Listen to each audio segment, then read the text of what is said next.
I see them the moment they walk through the automatic doors. It's a Friday afternoon in July, the kind of day when the coastal fog has burned off early and everyone's in a good mood. Guests checking in for weekend getaways, couples holding hands, kids already begging for pool time before they've even gotten their room keys. I'm at the front desk of the Sandpiper Inn, 3 check-ins deep into the rush, my hands moving on autopilot between keyboard and keycard printer, my customer service smile calibrated to exactly the right warmth. Professional, efficient, invisible in the way good hospitality workers are supposed to be. The family in front of me is arguing about whether they locked the car. I tell them our parking lot is very safe, hand over their keys, wish them a wonderful stay. Next guest. A single dad with twin girls who immediately ask me where the vending machines are. I point, watch them sprint off, process his ID and credit card. Next. Then I glance up at the family approaching the desk, and the entire world tilts. The father reaches me first, tall, graying at the temples, that particular brand of impatient affluence that comes from never having to wait for anything. Behind him, a teenage boy with earbuds in, a younger girl looking sun-tired and bored, and her asterisk. My mother. Rebecca, 13 years older than the last time I saw her. Her hair's different, shorter, expensive-looking highlights. She's wearing linen and delicate gold jewelry, and she looks good, healthy, happy. She's saying something to the girl, her hand gentle on her daughter's shoulder, her face soft with the kind of easy maternal affection I used to dream about. The father asterisk Derek, my brain supplies, pulling the name from a 13-year-old memory like a splinter, taps the desk. Whitman, reservation for 5 nights. My hands are still on the keyboard from the last guest. I watch them from somewhere outside my body, expecting them to shake. They don't. They're frozen, hovering over the keys like I've forgotten how to type. I can feel my heartbeat in my throat, in my wrists, behind my eyes. I look up, make direct eye contact with her. She glances at me, a polite, distracted smile, and then looks away, scanning the lobby, looking at the art on the walls, the complimentary coffee station, anywhere but at me. She doesn't recognize me. The woman who gave birth to me is standing 3 feet away, and she's looking asterisk through asterisk me like I'm part of the furniture. Miss, Derek again, impatient now. I drag in a breath. My customer service training kicks in like muscle memory. The same way I learned to keep smiling when guests are rude. The same way I learned to keep my face neutral when someone complains about a room I know is perfectly fine. Of course, I hear myself say. My voice sounds normal, warm, even. Welcome to the Sandpiper Inn. Let me pull up your reservation. My fingers move. WHITMAN, the reservation populates on my screen, but I'm not really reading it. I'm watching her in my peripheral vision. She's leaning down to say something to the younger girl. Ivy, I suddenly know, though I don't know how I know. The girl nods, pulls out her phone. I'll need a credit card and ID, please, I say. Derek slides them across the desk. I pick up the driver's license, his California address in Pasadena, and then she steps forward and adds hers to the counter. We're sharing the reservation, she says, apologetic, a little embarrassed by her husband's curtness. Just in case. I pick up her license. Rebecca Marie Torres Whitman. She kept Torres, hyphenated it. I wonder, in the split second I'm staring at her photo, if she kept it because of guilt or just because professionally it was easier than a full change. DOB, 417-1975. Address, 2847 Mariposa Lane, Pasadena, CA. I'm holding the proof that she exists, that she's real, that I didn't imagine the first 15 years of my life. Everything look good, she asks, pleasant, friendly, the way you talk to service workers when you're a nice person. I meet her eyes again, hazel like mine, same slight asymmetry to the eyelids. Everything's perfect, Mrs. Whitman, I say. I process the cards, run through my script about checkout time and breakfast hours and Wi-Fi passwords. I ask if they need help with luggage. Derek says no. I print their key cards, slide them into the little paper sleeves, and make a decision in the space between one breath and the next. I assign them to room 237. Not the worst room we have, but not the best either. It's near the ice machine and the elevator. The view faces the parking lot instead of the coast. We have 3 ocean view suites open. I could upgrade them with a single keystroke. I don't. You're in room 237, second floor. Elevators are just past the lobby to your left, I say. I hand the keys to Derek, but I'm looking at her. Is there anything else I can help you with today? Rebecca smiles at me. No, thank you so much. You've been wonderful. You've been wonderful. I watch them walk away. Derek leading, the boy, Jordan trailing with his phone out, Ivy asking her mother something about the pool, Rebecca's arm around her shoulder again. They look like a family. A whole, intact, normal family on a normal vacation. My coworker Dante appears at my elbow the second they're out of earshot. You good? You look like you saw a ghost. I realize I'm gripping the edge of the desk. I let go, smooth my hands down my slacks. I'm fine, I say. But I'm not fine. That was my mother. And I need to tell you how I got here. Standing behind this desk, watching the woman who abandoned me check into a hotel where * decide if she gets fresh towels. 13 years ago, I woke up in a motel room that smelled like cigarette smoke and industrial cleaner, and my mother was gone. Not just gone like she'd walked down to the lobby for coffee. Gone. The car was gone. Her suitcase was gone. Derek's duffel bag gone. The only things left in the room were me, my backpack, and a note on the dresser next to $200 in 20s. I can still see that note. I've tried to forget it, spent years in therapy working on letting it go, but I can close my eyes right now and read every word. Maya. We've left $200 and paid the room through the weekend. Derek and I need to start fresh. You're old enough to make your own choices now. This is what's best for everyone. I'm sorry. Mom *. The handwriting was hers. Careful, rounded letters. The same handwriting that used to sign permission slips and birthday cards. I read it 4 times, standing there in the pajamas I'd slept in, a ratty t-shirt and shorts, my feet on the scratchy motel carpet. The desert rose in, somewhere off Highway 101, 3 hours north of the apartment we'd been living in. We were supposed to be on a road trip. Family bonding, Derek had called it.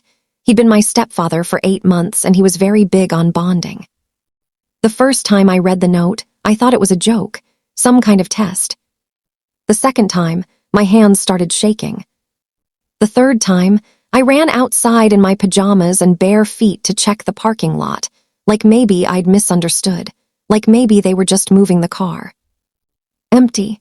The space where Derek's SUV had been was just hot asphalt and an oil stain. The fourth time I read it, I sat down on the edge of the bed and tried to think, tried to be logical. You're old enough to make your own choices now. I was 15 years old, sophomore year of high school. I had $200, a backpack with 3 days' worth of clothes, my phone, which had 11% battery and no charger because I'd left it in the car, and a mother who had just left me at a motel like a piece of luggage she didn't want to check. I called her cell. Disconnected. Not out of service, disconnected. The number you have reached is no longer in service. I called the apartment landline, straight to voicemail. Her voice, cheerful. You've reached the Tors Whitman residence. Leave a message. I didn't leave a message. What would I even say? I sat on that bed for 2 hours. Maybe 3. I watched TV without seeing it. I kept thinking she'd come back. That she'd realize this was insane. That she'd pull into the parking lot and come in crying and apologizing and saying Derek had lost his mind, but she'd come to her senses. But I also knew, somewhere deeper than thought, that she wasn't coming back. Because this wasn't sudden. Derek had been pushing me out since the day they got married. Little comments about how I was almost an adult and needed to start thinking about my independence. How I was Rebecca's past and they were building a future. My mom had gotten quieter and quieter around me, more distant. She stopped asking about school, stopped defending me when Derek made his little digs. She'd been letting me go in increments. This was just the final one. Around 2 in the afternoon, there was a knock on the door. I thought, for one bright, painful second, that it was her. It was the motel manager. A woman in her late 50s with short gray hair and the kind of face that had seen every possible human disaster and decided to stay kind anyway. "Hey, honey," she said. "Your folks checked out this morning, but the rooms paid through Sunday. Just wanted to make sure you knew where they went." I stared at her. She stared back. I watched her eyes take in my face, the pajamas, the fact that I was alone, the way I was holding myself together with both arms wrapped around my ribs. "They left," I said. My voice sounded flat. "They're not coming back." Her expression shifted. Not shock, I don't think much shocked her, but something sharper, focused. "Can I come in?" she asked. I let her in. Her name was Rosa. She sat on the edge of the other bed, the one my mother had slept in, and asked me quiet, careful questions. How old was I? Did I have other family? What exactly had happened? I told her. I showed her the note. I watched her read it, and I watched her face harden in a way that made me feel, for the first time in hours, like maybe I wasn't crazy. Like maybe this was as wrong as it felt. "Okay," Rosa said. "Okay, here's what's going to happen." What happened was this. I didn't go into foster care. Rosa kept me at the Desert Rose in an empty room in exchange for helping with housekeeping. She paid me under the table. She called CPS, but she also called a lawyer friend who helped me file for emancipation the week I turned 16. My mother didn't contest it. She didn't even respond to the paperwork. I finished high school. Barely. I was working 30 hours a week cleaning motel rooms, and I was so tired all the time that I felt like I was moving underwater. But I finished. I watched families come and go through that motel for 3 years. Watched parents carry sleeping toddlers from cars to rooms. Watched mothers braid their daughters' hair by the pool. Watched fathers teach kids to skip stones in the culvert behind the property. I cleaned their rooms. I made sure their towels were folded. I learned what made people feel welcome. And I got good at it. Not in spite of the irony, asterisk because asterisk of it. I became obsessed with hospitality, with the mechanics of comfort, with the tiny invisible labor that makes people feel safe and seen. I studied it the way some people study medicine or law. I read books. I watched training videos. I took every shift Rosa would give me and I learned.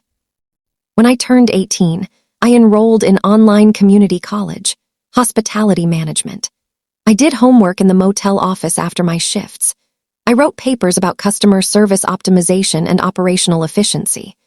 I aced every class because I had nothing else to do, and because some small, burning part of me needed to prove that I wasn't what my mother had implied in that note, that I wasn't a burden or a complication or someone whose choices didn't matter. Rosa retired when I was 22. Before she left, she made a call to a friend who managed a nicer property 2 towns north, the Sandpiper Inn, right on the coast, and told him he'd be an idiot not to hire me. I got the front desk job. I moved into a studio apartment. Got a dog from the shelter, a scruffy terrier mix I named Anchor because I needed to feel tethered to something. I made friends with my coworkers. Dante, who worked front desk weekends and made me laugh. Lucia, the head housekeeper, who reminded me of Rosa and treated me like a niece. I got promoted to night manager at 25, assistant manager at 27. I built a life. It was small, quiet. I didn't date much, didn't let people too close. I went to therapy every other week and worked on trust issues and abandonment trauma and all the vocabulary for the thing my mother had done to me. I looked her up once, just once, about 5 years after she left. Facebook, her profile was semi-private, but I could see enough. Rebecca Torres Whitman, Pasadena, California, married to Derek. 2 kids, Jordan, a toddler in the photo, and a baby girl, a house with a yard, a golden retriever, photo after photo of a happy, whole, normal family. I closed the browser and didn't look again. I told myself I didn't care, that I'd moved on, that she was irrelevant to the person I'd become. And most of the time, I believed it. Until a Friday afternoon in July, when a family named Whitman walked up to my front desk, and my mother looked straight through me like I'd never been born. I finish the check-in on autopilot. There's a couple behind them waiting, then a single businessman, then a family with a crying infant. I process them all. Smile, scan IDs, explain breakfast hours, hand over keys. My mouth moves. My hands move. I am professionally pleasant and utterly hollow. Dante keeps glancing at me from his spot at the concierge station. He's worked here almost as long as I have. Former line cook, career change at 35. One of those people who can read a room like a poker tell. He knows something's wrong. I don't acknowledge him. If I do, I'll break. At 6, my shift ends. I grab my bag from the back office, wave vaguely at Dante, and make it to my car before my hands start shaking. I sit in the driver's seat of my 12-year-old Honda in the employee parking lot and stare at the building. Room 237 is on the second floor, facing this direction. I can see the window. The curtains are open. As I watch, a figure moves past, Derek, I think, or maybe Jordan. They're up there right now, unpacking, deciding where to go for dinner, arguing about who gets which bed, doing all the normal things families do on vacation. And my mother has no idea that the woman who checked them in is the daughter she abandoned. I should feel triumphant, powerful. I hold all the cards here, I know who they are, and they have no idea who I am. Instead, I feel 15 again, small and terrified and so alone. I drive home to my studio apartment, feed Anchor, stand in the shower until the water runs cold. I don't eat dinner. I sit on my couch with my laptop, and I do the thing I swore I wouldn't do again. I look her up. Rebecca Torres Whitman. The profile is less private than it used to be, or maybe I'm just better at navigating privacy settings now. I scroll through months of posts. Jordan's volleyball tournament, Ivy's honor roll certificate, a family photo at Disneyland, everyone wearing matching mouse ears. Blessed, family time, #grateful. Date night with Derek, anniversary post, 15 years with this man, best decision I ever made. A photo of them at some wine bar, her head on his shoulder. Throwback Thursday, a photo from their wedding. She looks young, happy. I'm not in any of the photos. I would have been 13, 14. I don't remember being invited. Mother's Day post from 3 months ago. Being a mom to these two is my greatest joy. I don't know what I did to deserve them. I close the laptop. Sit in the dark. Anchor puts his head on my knee. I scratch behind his ears and try to breathe. She has a whole life, a whole family. She posts about gratitude and blessings and her greatest joys, and I am not, have never been part of that narrative. Somewhere around midnight, the grief hardens into something else. I open the laptop again, pull up the hotel reservation system from my personal login. Whitman, 5 nights, check out Wednesday morning. I study the details, the room type they booked, the rate, the credit card on file Derek's, the email address also Derek's, the requests, late checkout if possible, preferably a quiet room. I gave them a room next to the ice machine. A small, petty victory, but it's something. I think about the next 5 days, about the fact that they're here in my territory in the world I've built. I could avoid them, trade shifts, stay in the back office, make sure someone else handles their requests. Or I could let them see me. Not all at once, not in a way they'd understand at first, but I could be visible, present. I could help them, serve them, be so professionally perfect that when they finally realize who I am, they'll have to reconcile the competent woman with the complication they left behind. I want her to see what I became without her. And then I want her to know exactly what she did. I don't sleep that night, but by the time the sun comes up, I know what I'm going to do. Saturday morning, I'm at the front desk for the breakfast shift. The Whitmans come down around 9. I watch them from behind the computer, pretending to check someone out. Derek leads the way to the continental breakfast area, a sunny room off the lobby with round tables and a buffet spread. Rebecca follows with Ivy. Jordan trails behind, face in his phone. They look like they could be in a commercial. Wholesome family vacation. Derek pours coffee. Rebecca helps Ivy with the waffle maker. Jordan loads a plate with bacon. I finish the checkout and walk over to the breakfast area, ostensibly to check the coffee levels and restock the creamers. Really, I just need to see her up close again, to confirm she's real. Rebecca is at a table by the window, laughing at something Ivy said. The morning light catches her hair. She looks happy, relaxed. She's wearing a soft blue sweater and no makeup, and she looks like somebody's mom. She looks like she used to look, weekend mornings when I was small, before Derek, before everything got complicated.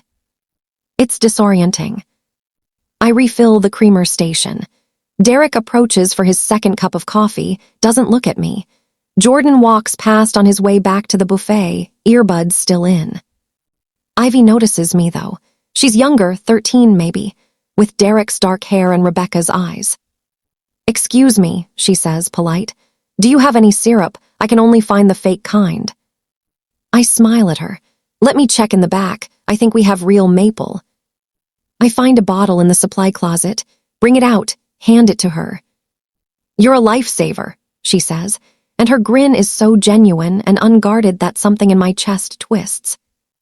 "Enjoy your breakfast," I tell her. Rebecca glances over, sees me helping her daughter, and mouths thank you with a warm smile. I nod and walk away. Over the next 2 days, I see them everywhere. Not because I'm stalking them, just because I'm doing my job and they're guests, and our paths cross the way paths cross in a hotel. But every interaction lands like a small cut. Sunday morning, Rebecca approaches the desk.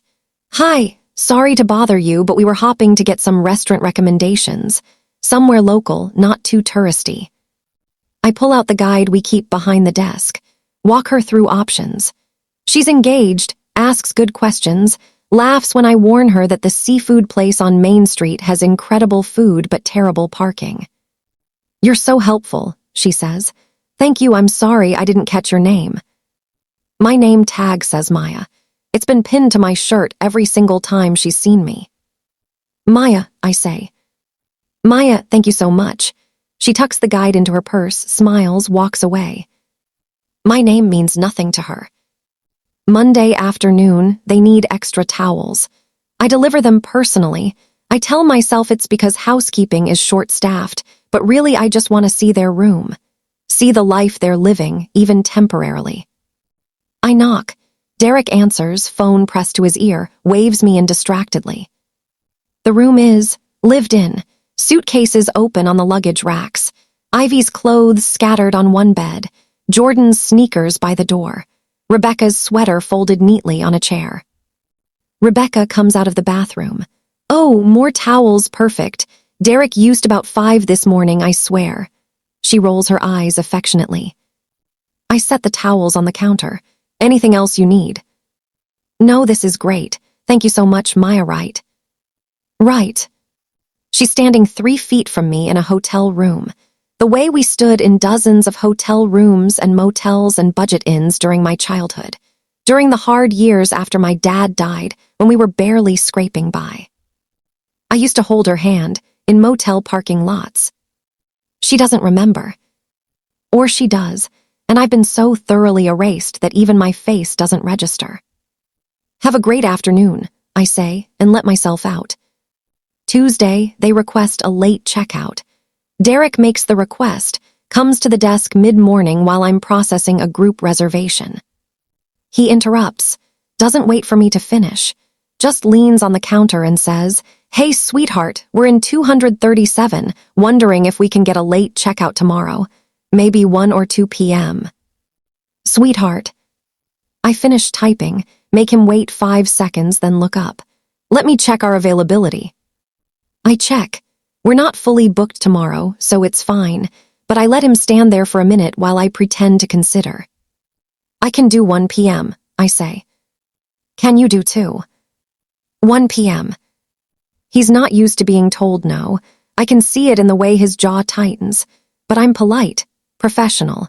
He can't complain without looking like an ass. "Fine, 1, he walks away. Small victories. That afternoon, Rebecca comes to the desk alone. The kids are at the beach with Derek, she tells me. She wants a break. Asks about booking a spa appointment at the resort down the road. I call, book her a slot, give her directions. She tips me $20. You've made this trip so easy, she says. Honestly, you're wonderful. I'm going to mention you in our review. She's so nice. That's the thing that's breaking me. She's not a villain. She's just a woman on vacation, tipping service workers, being considerate. She's a good mom. I can see it. The way she talks about her kids, the patience she has with Ivy, the concern when she mentions that Jordan's been moody lately. She's the mother I needed. Just not for me. I hope you enjoy your massage, I say. After she leaves, I lock myself in the back office and cry for 5 minutes. Then I fix my makeup and go back to work.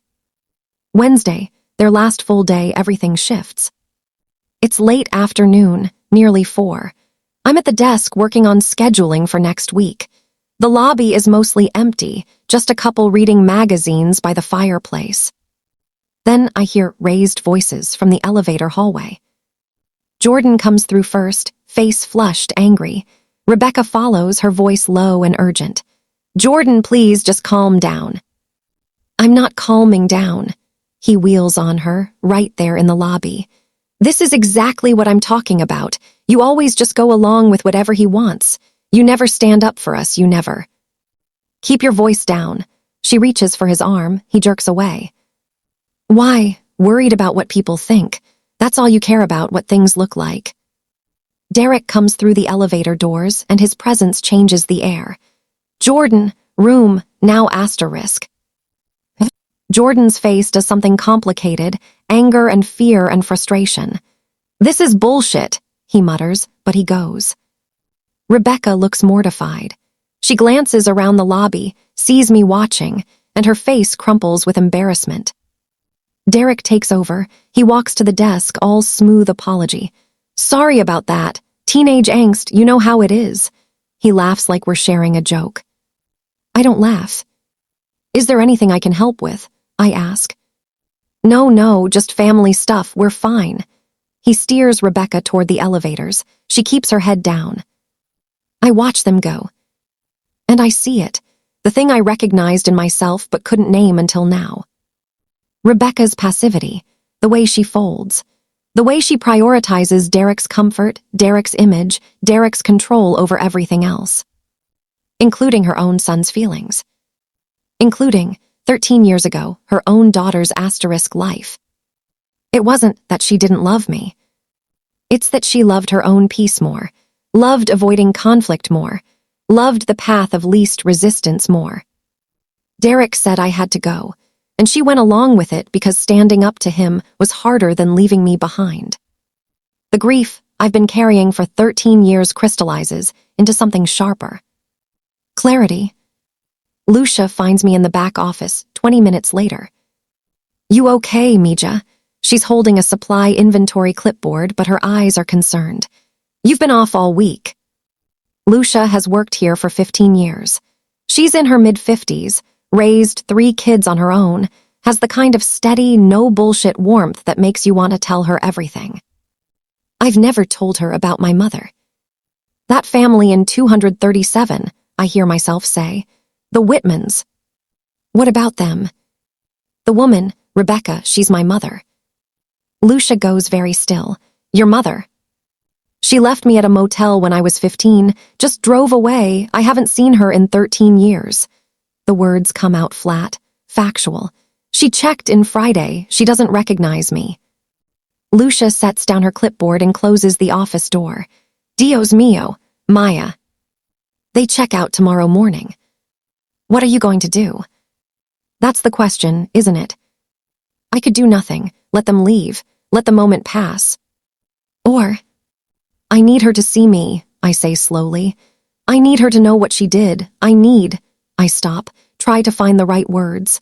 I don't want revenge, I just want her to have to carry it asterisk, the way I've been carrying it. Lucia watches me for a long moment, then she nods. Okay, what do you need? I'm working the desk tomorrow morning. Checkout's at 11, but Derek got me to agree to 1 p.m.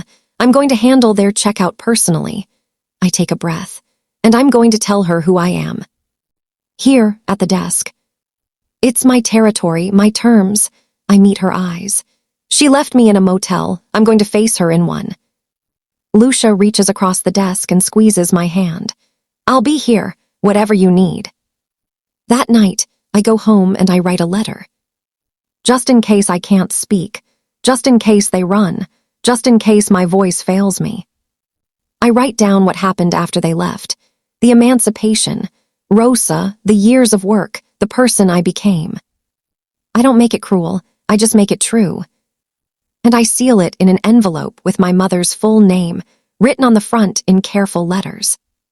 Tomorrow, she's going to know. Tomorrow, I'm going to make her see me. I take Wednesday off. I wasn't supposed to, I was on the schedule, but I text my manager and tell her I need a personal day. She doesn't ask questions. I've worked here for 6 years and I've called out maybe twice. I wake up early anyway, body clock trained to hotel hours. Anchor needs a walk, so I take him down to the beach, the one that's a 10-minute drive from my apartment, the one where tourists don't usually go because the parking is terrible and the trail down is steep. It's foggy. The marine layer hasn't burned off yet. The ocean is gray and vast, and the sound of the waves is the only thing loud enough to drown out my thoughts. I let Anchor off leash, and he runs, delirious with freedom, chasing gulls he'll never catch. I sit in the sand and let myself feel it. All of it. The abandonment, the fear, the 15-year-old girl who woke up alone in that motel room and didn't know if she'd survive the week. The 16-year-old who filed emancipation papers and learned to fold fitted sheets with hospital corners. The 18-year-old who worked full-time and took classes online and fell asleep over her laptop in the motel office. The 23-year-old who moved into her first real apartment and cried because she finally had a door that locked and a lease with her name on it. The 28-year-old sitting on this beach, watching her dog, living a small and quiet and hard-won life. I survived. That's the thing Rebecca doesn't know, doesn't get to know because she never asked. I didn't just survive, I became someone good, someone competent, someone who shows up for people, someone who makes guests feel welcome because I know what it's like to have no place that feels like home. I think about what I want from tomorrow. Not reconciliation. I don't want her back in my life. I don't want a relationship with her or Derek or those kids who have no idea I exist. Not even an apology, really, because what apology could possibly be enough? What words could address the fact that she left me? I want her to see me. I want her to know what she did and who I became anyway, and I want her to carry that knowledge for the rest of her life the way I've carried her absence. I want her to know that I didn't disappear just because she stopped looking. Anchor comes back, wet and sandy and panting. I clip his leash back on and we climb back up the trail to the car. At home, I sit at my small kitchen table with a notebook and a pen. I start writing. Mom. I cross it out. Rebecca asterisk. Better. Rebecca asterisk. By the time you read this, you'll know who I am. I'm your daughter. The one you left at the Desert Rose Inn on July 23rd, 13 years ago. I was 15 years old. My hand is steadier than I expected. I'm writing this because I don't know if I'll be able to say everything I need to say when I see you, and because I need you to know what happened after you left. I write for an hour, maybe more. I tell her about Rosa, about emancipation, about finishing high school while working 30 hours a week, about the community college classes and the promotions and the life I built from nothing. I don't make it cruel. I don't call her names or tell her she's a monster. I just tell her the truth. I don't know what you told yourself about what you did. Maybe that I'd be fine, that I was old enough, that it was for the best. I wasn't fine. I was a child, and you left me. But I survived anyway. I built a life. I have people who love me, people who chose me, which turns out to matter more than people who are obligated to. I don't need you anymore. I haven't needed you for a long time. I just need you to know that you didn't erase me. I'm still here. Meyer asterisk. I read it over 3 times, fold it carefully, slide it into an envelope. Write her full name on the front. Rebecca Torres Whitman **. Then I take a shower. Make myself dinner, pasta with butter and garlic, comfort food, though I barely taste it. I try to watch TV, but I can't focus. Around 9 p.m., my phone buzzes. A text from Dante. You working checkout tomorrow? Heard you called out today. I'll be there, I reply. You good? I stare at the screen. Dante knows something's wrong, has known all week, but he hasn't pushed. Tomorrow I will be **, I type. 3 dots, then I got your back. I set the phone down and look at Anchor, curled on the couch next to me. Tomorrow, I tell him, tomorrow she's going to know. I don't sleep well, but when my alarm goes off at 6 a.m., I'm already awake. I arrive at the Sandpiper at 7, an hour before my shift starts. The morning crew is surprised to see me. I'm not on the schedule, but I tell them I'm covering for someone and they don't question it. I sign in, pin on my name tag, and take my position behind the front desk. Dante arrives at 7:30 for his shift. He takes one look at my face and understands. Today, he asks quietly. Today. What do you need? Just be here, in case I fall apart. He nods, positions himself at the concierge desk, which has a clear view of the front desk. Lucia comes through at 8, officially starting her housekeeping rounds, but she stops by first. She doesn't say anything, just squeezes my shoulder. I'm here, she says. I have the letter in my jacket pocket. I can feel it there, a small weight against my ribs. The morning checkouts start at 9. A business traveler, a retired couple, a family with young kids who are already arguing about the car ride home. I process them all with mechanical efficiency. 10 a.m., 11. The lobby gets busier, late checkouts, new arrivals for early check-in. The Whitmans' checkout time is technically 11, but Derek negotiated for 1 p.m. yesterday. At 12:15, I see them. Derek and the kids come down first with the luggage. Jordan is carrying 2 suitcases, still looking sullen. Ivy has a backpack covered in pins. Derek has his phone out, probably checking the route home. They load everything into their car. I watch through the lobby windows. Then Rebecca comes down alone. She's wearing jeans and a white blouse, her purse over one shoulder. She looks relaxed, refreshed, like the vacation did exactly what it was supposed to do. She approaches the desk with a smile. There's one guest in front of her, a middle-aged man checking out of a business stay. I process him, hand over his receipt, wish him safe travels. Then it's just her. Hi, she sets her purse on the counter. Checking out, room 237. My hands are on the keyboard. I pull up the reservation. Whitman, 5 nights, 1 p.m. late checkout approved. This is it. This is the moment. I process the checkout. The charges populate on screen, room rate, incidentals, nothing unusual. I can print the receipt right now, hand it over, let her walk away. Dante is watching from the concierge desk. Lucia has appeared in the hallway to the offices, a stack of linens in her arms, not moving. Everything looks good, Mrs. Whitman, I say. My voice is steady, professional. I hope you enjoyed your stay. Oh, we loved it. This place is wonderful. And you've been so helpful all week. She smiles at me, warm and genuine. I'm definitely leaving a good review. You made everything so easy. I print the receipt, slide it across the counter. And then I reach into my jacket pocket and pull out the envelope. Mrs. Whitman, there's one more thing. I set the envelope on the counter between us. Her name, in my handwriting, faces her. I need to give you this. She looks confused, picks up the envelope, studies it. What is this? You might want to read it in private, I say. But before you go, I need to tell you something. She looks up at me, waiting. My heart is pounding so hard I can feel it in my throat, in my wrists, behind my eyes. My name is Maya Torres, I say. I watch her face, watch for recognition. There's nothing yet, just polite confusion. 13 years ago, I continue, and my voice doesn't shake. You left me at a motel 3 hours south of here. The desert rose in. I was 15 years old. The color drains from her face. All of it, she goes white as paper. She stares at me. Her mouth opens, closes, opens again. Maya, it comes out as barely a whisper. Yes. No, she shakes her head. That's not.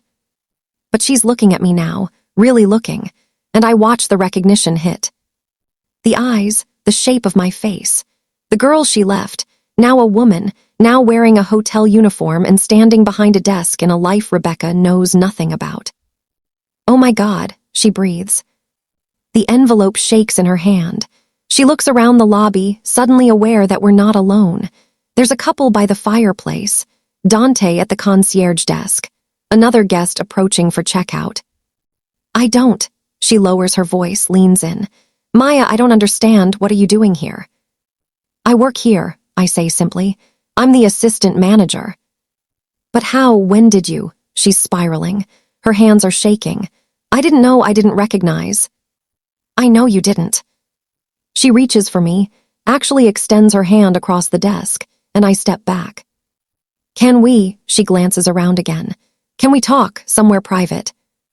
We can talk right here. Maya, please. The lobby doors open. Derek walks back in looking for her. He sees her at the desk, sees her face, and his expression shifts immediately. What's taking so long? He approaches, and then he sees the envelope, sees her holding it, sees *me**. Who's this? He asks Rebecca. She can't speak. She's just staring at me with her hand pressed to her mouth. I answer for her. I'm her daughter, I say clearly. The one you both abandoned in 2011. Derek goes very still. His face hardens. I watch it happen in real time. The smooth vacation dad persona replaced by something colder. He recognizes the threat immediately. Now wait a minute, he says, his voice low but sharp. That's not how it happened. You were out of control, we tried to. I was 15 years old, I interrupt. You left me at a motel with $200. That's child abandonment. It's illegal. We left you with resources. We made sure the room was paid. You left a * child alone with no family, no support, and a note. The lobby has gone quiet. The couple by the fireplace is watching now. The guest who is approaching for checkout has stopped, uncertain. Dante has stood up from the concierge desk. Derek sees the attention, sees that this is happening in public in front of witnesses. He pivots immediately. We're not doing this here, he says to Rebecca. He reaches for her arm. No, I say, and there's steel in my voice. You're right. You already did this 13 years ago. You did it in private, without explanation, without giving me any choice. I'm still behind the desk, still in my uniform, still in my space. I just wanted you to know that I survived, I continue. No thanks to either of you. I wanted you to know that you didn't erase me, that I built a life, that I'm still here. Rebecca's eyes are streaming now. Maya, I'm so sorry, she chokes out. I thought about you every day. I wanted to. Did you? I asked quietly. Did you really think about me every day? Did you wonder where I was sleeping, how I was eating, if I finished school? Yes, but the word sounds hollow even to her. Because you could have found me, I say. The emancipation was public record. You had to sign off on it, or you would have if you'd responded to the paperwork.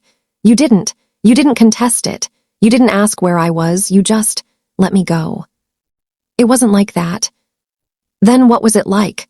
I lean forward slightly. Tell me. Explain to me what version of events makes it okay. She can't. She's crying, shaking her head, but she has no answer. Derek tries again. This is inappropriate. You're at work, we're guests, this is. You're guests, I agree. And I've provided excellent service all week. I've been professional and courteous and helpful, haven't I? He blinks, caught off guard. I got you extra towels. I made restaurant recommendations. I gave you your late checkout. I gesture to the receipt on the counter. I did my job. Now I'm also telling you the truth. The lobby doors open again, and Jordan walks in, looking for his parents. He sees the scene immediately. Rebecca crying, Derek tense and angry, me behind the desk. "What's going on?" he asks. Derek turns to him. "Nothing, get back in the car." Doesn't look like nothing. Jordan is 16, sharp-eyed, already primed to distrust his stepfather after yesterday's fight. "Jordan, please," Rebecca starts. "Who is she?" Jordan is looking at me now. Rebecca looks at me, then at Jordan. She's trapped between the lie she's been living and the truth standing in front of her. She opens her mouth, closes it. I make the choice for her. "My name is Maya," I say to Jordan. "I'm your mother's daughter, from before she married Derek." Jordan's eyes go wide. "Wait, what?" "You have another kid." The doors open again, Ivy this time looking annoyed. "Mom, are we leaving or—" She stops, sees everyone. "What's happening?" And now we're all here, the whole family, the perfect vacation unit plus the daughter they erased. "You have another daughter," Jordan repeats louder now. He looks at Rebecca, betrayed. "How do we not know about this?" "It's complicated," Derek starts. "It's not complicated," I say quietly. "They left me at a motel when I was 15. They drove away and didn't come back." Ivy looks horrified. "They what?" "That's enough." Derek's voice is hard now, angry. "You don't get to ambush us like this, try to manipulate." "I'm not manipulating anything, I'm stating facts." I hold his gaze. "You left me, I survived, I work here, you checked into my hotel, that's what happened." Jordan is staring at Rebecca. "Is it true?" She nods, tears streaming down her face. "I'm so sorry, I didn't, it was a mistake, I was." "You're sorry to asterisk her or sorry we found out." Jordan's voice is sharp with the particular cruelty of teenage disappointment. "Both," Rebecca whispers, and at least that's honest. Derek is pulling at her arm now. "We're leaving. We're not doing this." He starts steering her toward the doors. She's holding the envelope, crumpled now in her shaking hand. She looks back at me, her face destroyed. "Maya," she tries one more time. "Everything you need to know is in the letter," I tell her. "The whole story, what happened after you left, how I got here." "Please, can I call you? Can we talk?" I don't answer, I just look at her. Derek gets her outside. Jordan follows, shell-shocked. Ivy lingers for a moment, staring at me with wide eyes. "How old are you?" she asks. 28. She does the math, realizes Rebecca had me young, had a whole other life. "She never said anything," Ivy whispers. "I know." "I'm sorry," she says, and then she runs after her family. Through the windows, I watch them in the parking lot. Jordan is shouting. Derek is trying to maintain control. Rebecca has collapsed against the car, the letter pressed to her chest. Ivy stands apart, watching it all. They're fighting. The perfect family vacation is ending in the hotel parking lot with the revelation of the daughter they threw away. Eventually, Derek gets everyone in the car. Rebecca in the passenger seat, hunched over. Jordan in the back, arms crossed, angry. Ivy small and quiet. Derek starts the engine. They drive away. I watch until the car disappears around the corner, heading toward the highway. And then I stand there behind the front desk, in the hotel where I work, in the life I built, and I feel. Not victorious, not triumphant. Just empty. And very, very tired. Dante is beside me suddenly. "You okay?" "I don't know," I whisper. Lucia appears on my other side. She puts her arm around my shoulders. "Come on, office, now." She guides me to the back. Dante tells the waiting guests he'll be right with them. I sit in the office chair and stare at the wall and try to remember how to breathe. "You did it," Lucia says softly. "You told her." "Yeah." "How do you feel?" I think about it, try to find words.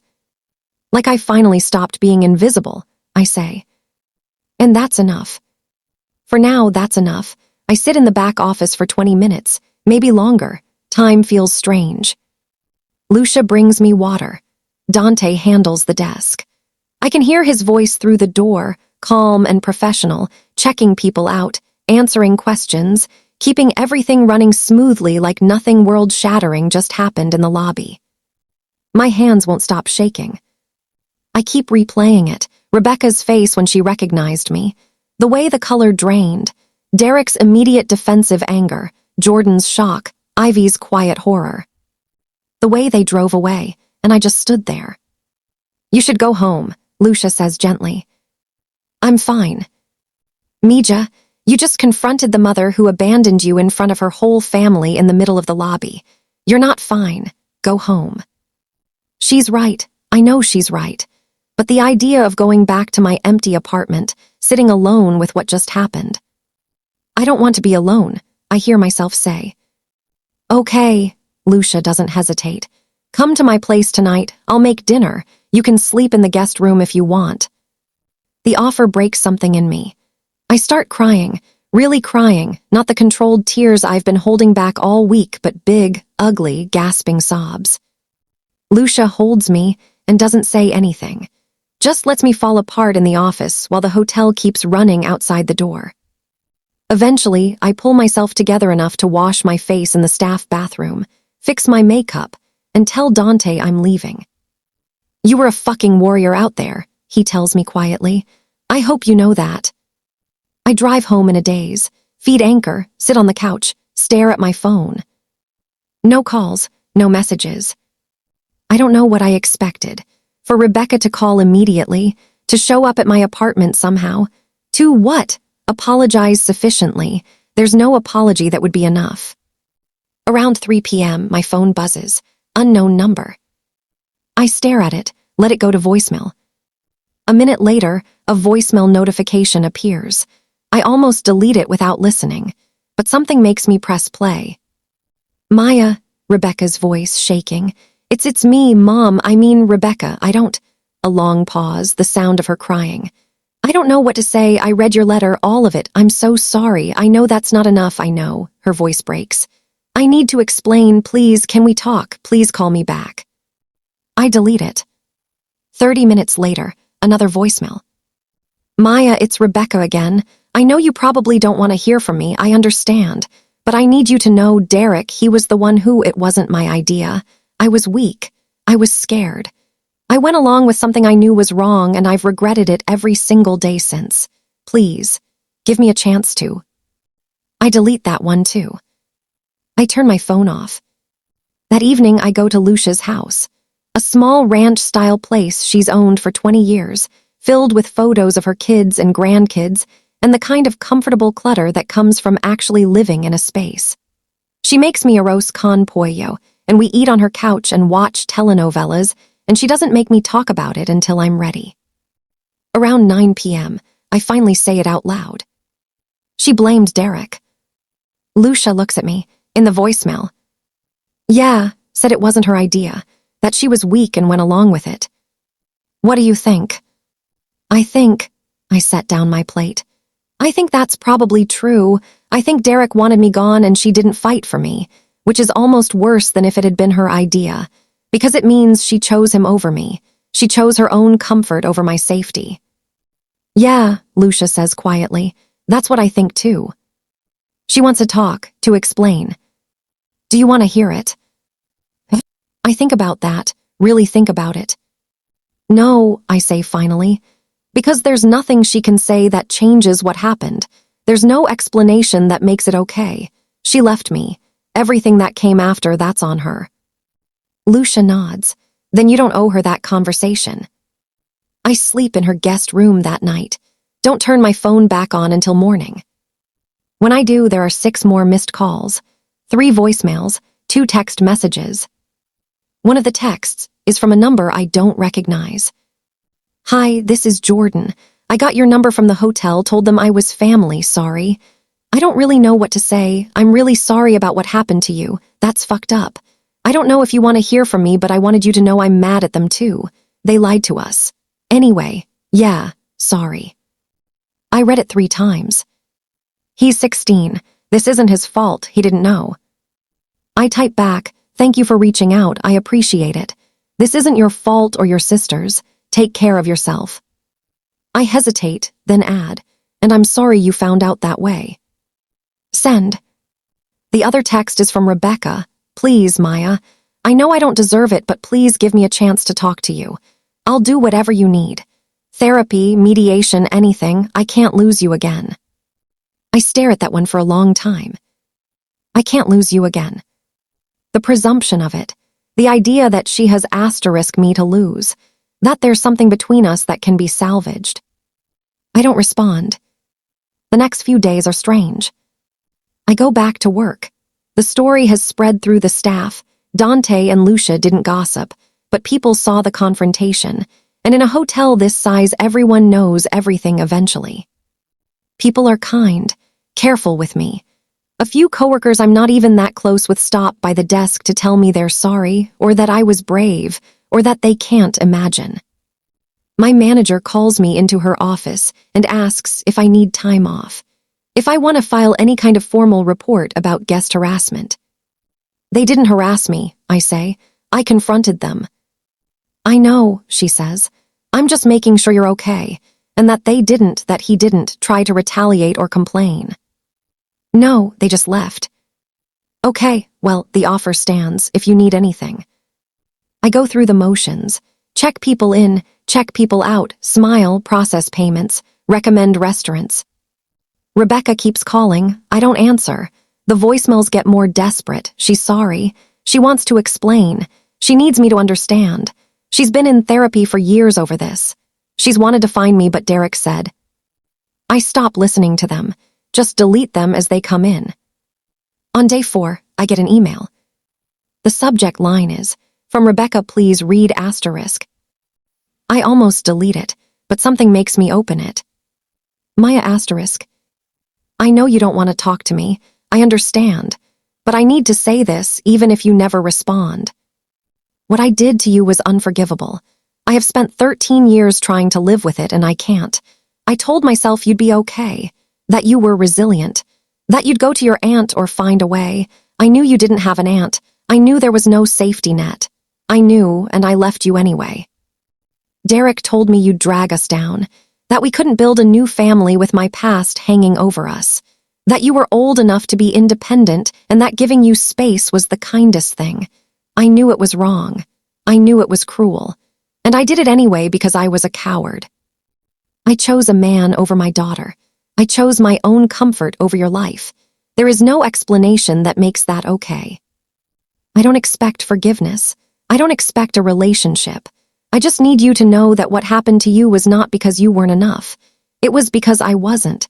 I failed you in every possible way a mother can fail a child. You deserved better. You deserved everything. And I'm so sorry. I'm not asking you to respond. I'm not asking for anything.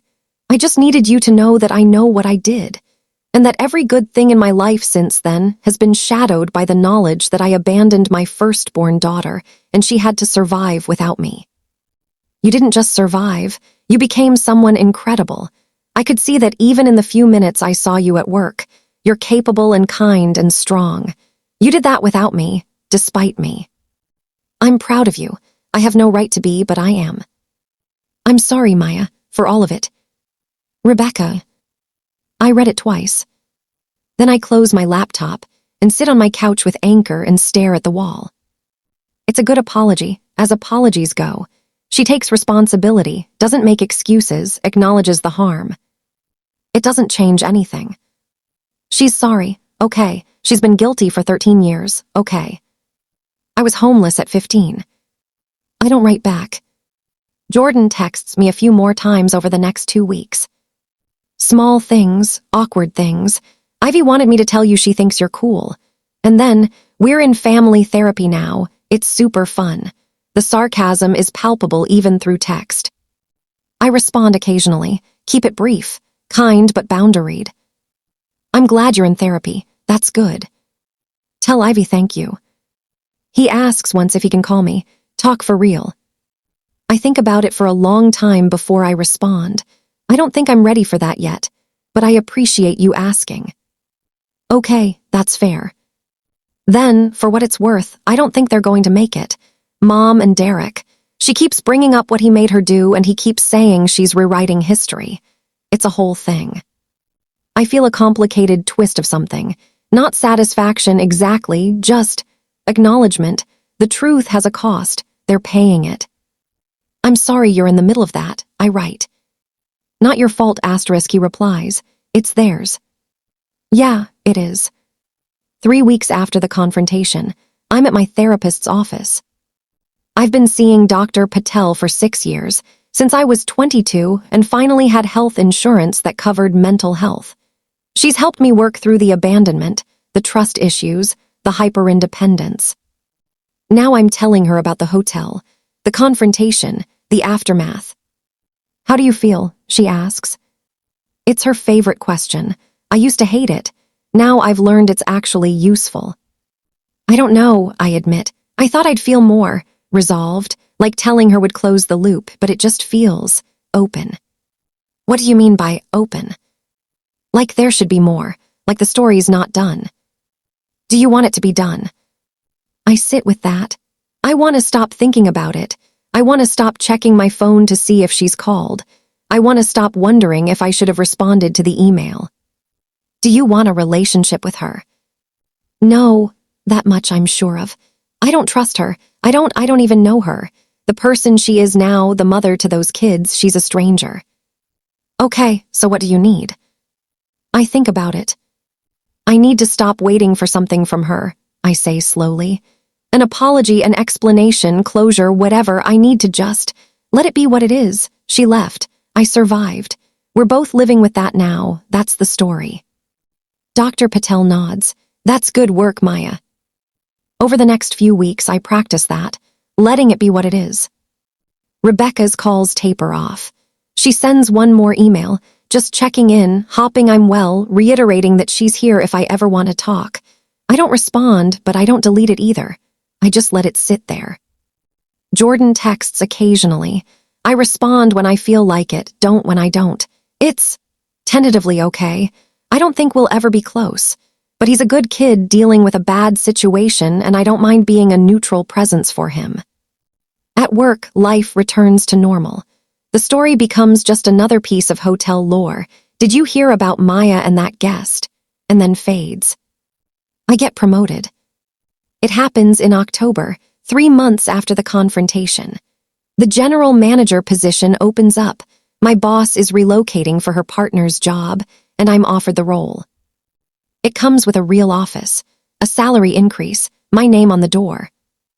I stand in that office on my first day and look at the framed photo I've brought from home. Me, Lucia, Dante, and Rosa, who drove up for my promotion celebration at a beach bonfire. My found family. This is what I built. Not in response to being abandoned, not to prove anything to Rebecca. Just because I needed a life, and I built one.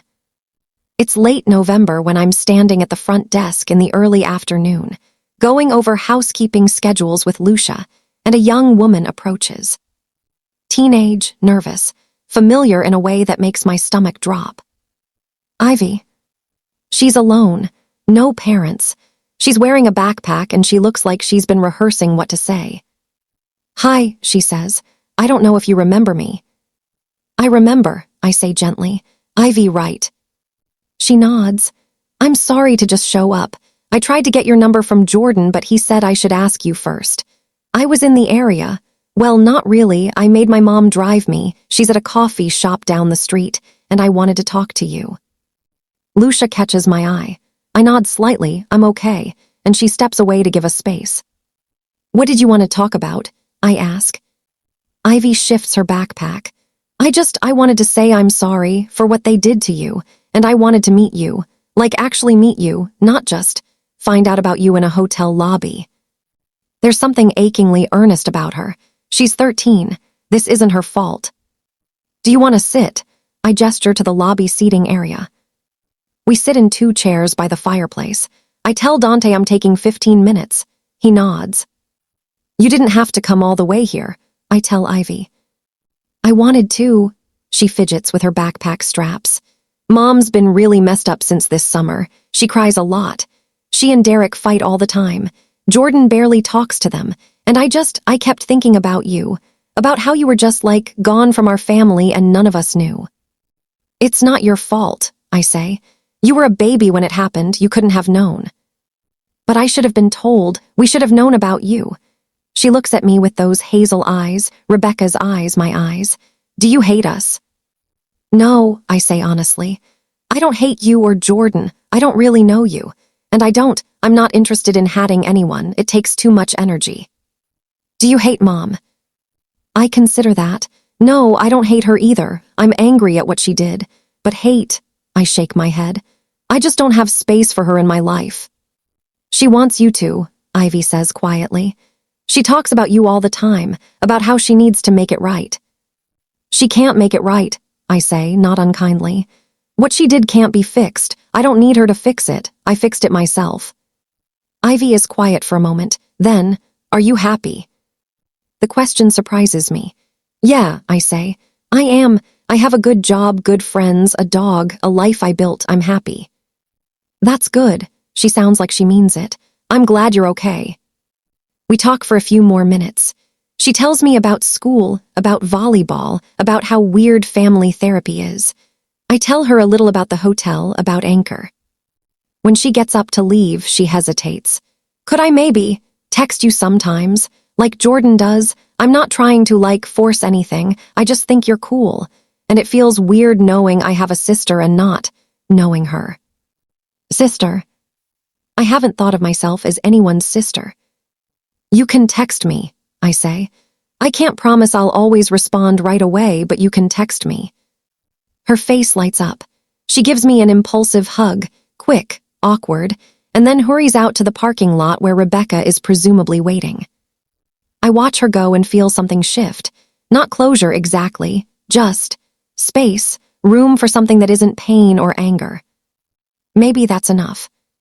It's a Tuesday in early December, slow afternoon at the desk, when I find myself with an hour of quiet and decide to do something I've been thinking about for weeks. I open my laptop in my office and I start typing. Not to Rebecca, not to Jordan or Ivy. To anyone who might need to hear it. If you're listening to this. I stop, reframe. When I was 15 years old, my mother left me at a motel.